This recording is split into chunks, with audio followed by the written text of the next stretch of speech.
3 bumbu dasar tahan 6 bulanan yang kalian wajib stok biar buka puasa atau sahurnya makin satset. Kita bikin dulu bumbu dasar putih, masukkan semua bahan ke dalam electric food processor Idealife tipe L222.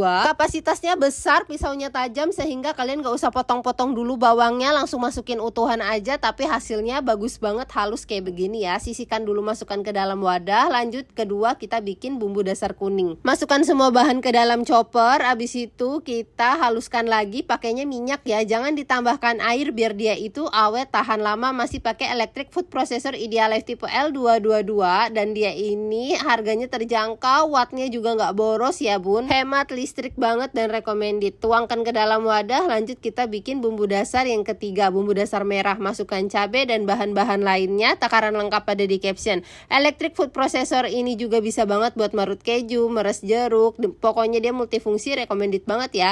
Kalau sudah halus kita masukkan ke dalam wadah. Nah kalau udah jadi selesai semua gini, lanjut kita tumis ya. Wajib ditumis ya bun sampai dia itu keluar minyaknya.